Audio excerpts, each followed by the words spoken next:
Chapter 15. The Seven Last Plagues. This chapter introduces the seven last plagues, a manifestation of heaven's unmingled wrath and the fullness of its measure for the last generation of the wicked. The work of mercy is then forever past. Verses 1 to 8. And I saw another sign in heaven, great and marvelous, 7 angels having the 7 last plagues, for in them is filled up the wrath of God. And I saw as it were a sea of glass mingled with fire, and them that had gotten the victory over the beast, and over his image, and over his mark, and over the number of his name, stand on the sea of glass, having the harps of God. And they sing the song of Moses, the servant of God, and the song of the Lamb, saying, Great and marvelous are thy works, Lord God Almighty. Just and true are thy ways, thou King of saints. Who shall not fear thee, O Lord, and glorify thy name? For thou only art holy. For all nations shall come and worship before thee, for thy judgments are made manifest. And after that I looked, and behold, the temple of the tabernacle of the testimony in heaven was opened. And the 7 angels came out of the temple, having the 7 plagues, clothed in pure and white linen, and having their breasts girded with golden girdles. And one of the 4 beasts gave unto the 7 angels 7 golden vials full of the wrath of God, who liveth for ever and ever. And the temple was filled with smoke from the glory of God, and from his power. And no man was able to enter into the temple, till the 7 plagues of the 7 angels were fulfilled. A preparatory scene. Thus reads the 15th chapter entire. By it we are carried back to a new series of events. The whole chapter is but an introduction to the most terrific judgments of the Almighty that ever have been or are to be visited upon this earth in its present state, namely, the 7 last plagues. The most that we here behold is a solemn preparation for the outpouring of these unmixed vials. Verse 5 shows that these plagues fall after the close of the ministration in the sanctuary, for the temple is opened before they are poured out. They are given in charge to 7 angels, and these angels are clothed in linen pure and white, a fit emblem of the purity of God's righteousness and justice in the infliction of these judgments.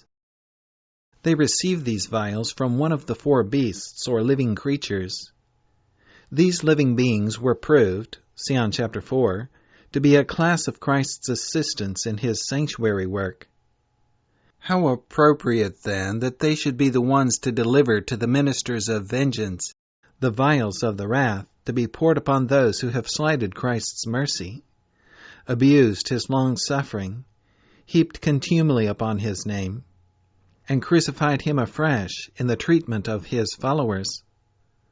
While the 7 angels are performing their fearful mission, the temple is filled with the glory of God, and no man, no one, no being, referring to Christ and his heavenly assistants, can enter therein.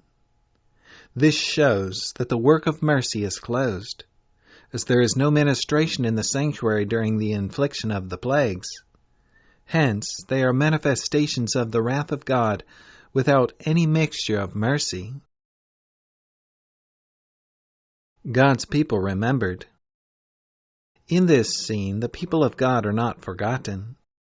The prophet is permitted to anticipate a little in verses 2 to 4, and behold them as victors upon the sea of glass, as it were mingled with fire, or sparkling and refulgent with the glory of God, singing the song of Moses and the Lamb.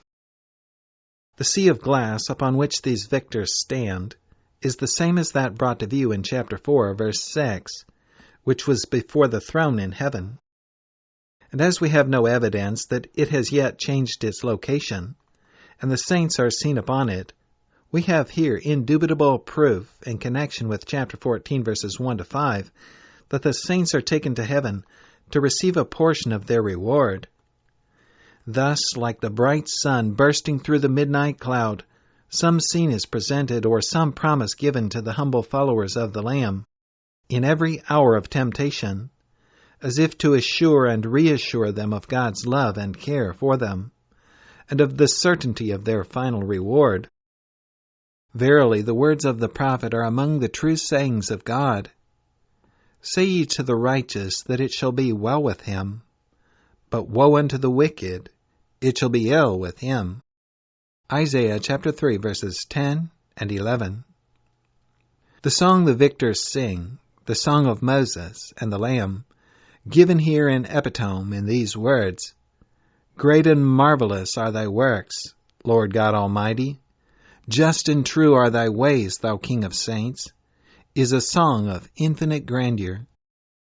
How comprehensive in its terms, how sublime in its theme.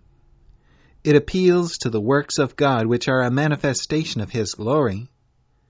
With immortal vision the saints will be able to comprehend them as they cannot hear. And yet astronomy reveals enough to fill all hearts with admiration.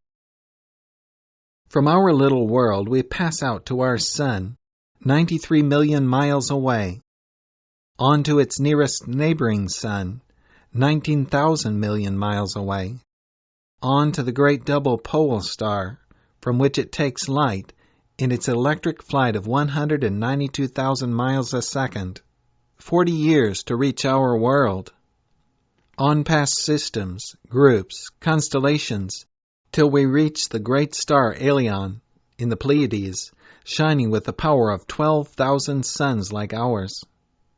What then must be the grand center around which these myriads of shining orbs revolve?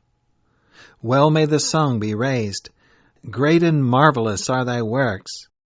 But the song covers another field also, the field of God's providence and grace. Just and true are thy ways, thou King of saints. All the dealings of God with all His creatures in the eyes of the redeemed and the sight of all worlds will be forever vindicated. After all our blindness, all our perplexities, all our trials, we shall be able to exclaim at last, in the exuberance of satisfied joy, Just and true are thy ways, thou King of saints.